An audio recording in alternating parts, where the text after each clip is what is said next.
Hello devs, Sid the IT guy here, and let's discuss 5 optimizations you could incorporate in your website to make it efficient and faster than before. So this video is segmented, so feel free to jump around between chapters and let's begin. So the first thing that we are going to discuss is caching, which in my opinion is the most underrated and overlooked feature in website development. The idea of caching is simple. When a user retrieves a data from database, just before returning that data back to the user, you store it in a cache so that the next time when the user tries to query for the same data, instead of going to MySQL and querying that data, you can just read that cache index and return the data back to the user, which results in website speed improvements and optimization. Now let's take this a step further. Consider that you have an app where you have a reporting module that tells you how much revenue your app has made. So if you are passing the date range which belongs to the last year, then we don't need to query the MySQL database over and over to find that value. The data that accrued in the last year in the database will always remain the same. It will remain unchanged. So it might be a good idea to just query it once, save it in a database, and always read from there if the particular date range is passed. So there are multiple ways to achieve this. Laravel provides cache management out of the box, and you can either use that or you can look into a Redis server instead. Now, if the programming language that you use is not Laravel, then Redis will be a good solution for a website anyway, as it can be integrated with any programming language you want. So the second thing that we are going to discuss about is authentication and authorization. Now, authentication refers to the simple way of providing a user's credentials. In usual cases, it is email and their password. And we can match those values with our database, and we can determine if the user is authentic or not. And after that, we let them go to their dashboard. But let's take this a step further. We can introduce Google reCAPTCHA, which will eliminate all the bot requests from your website. And as a second step, we can introduce two-factor authentication. So in a case where your user credentials are leaked for any reason, which is highly likely these days, then they can take out their mobile phone and they can receive an SMS on their registered phone number that will only allow the user to log in into their website if the OTP is provided correctly. Another way to do this is the Google two-factor authentication app, where the 6-digit key is refreshed every 30 seconds.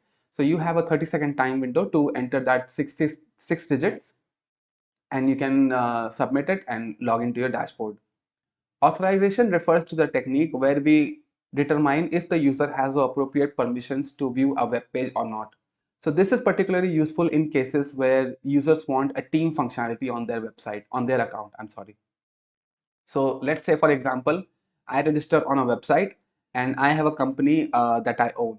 So I want my staff members to also use the same account that I have, but with limited permissions. Now, Laravel provides this petty permissions package that we can use to determine that. And any programming language, you can have that columns in your database that can determine what kind of roles they have or what kind of permissions that particular user has.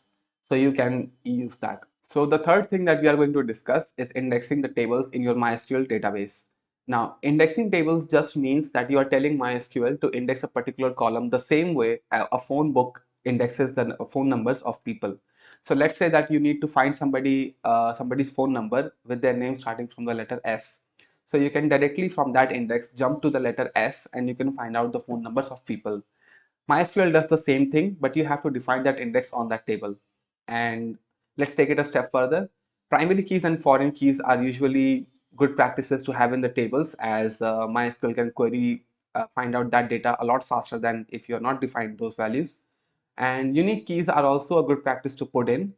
You can specify multiple columns with unique keys, and that will make your queries even faster than before. And as a general practice, optimize your queries, because you can use stored functions and you can also use defined functions, which will help in MySQL processing, as it is a good idea to take away the processing overhead from your PHP application rather than have MySQL execute it. Okay, so the fourth thing that we are going to discuss is the usage of dev tools. Now, dev tools provide us insights into our web page where we can determine how many queries the page ran to render the page and how many queries it should run to render the page. And it also tells us about the memory utilization and how much time it took to render the page.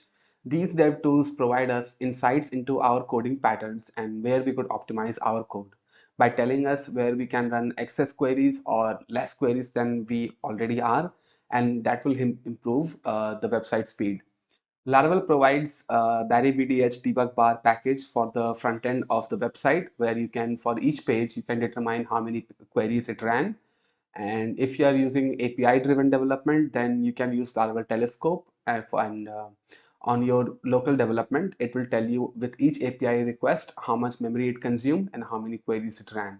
So using dev tools like this helps you provide an insight, and it will help you to optimize your code in a better way. So the last thing that we are going to discuss is using Docker when it's applicable.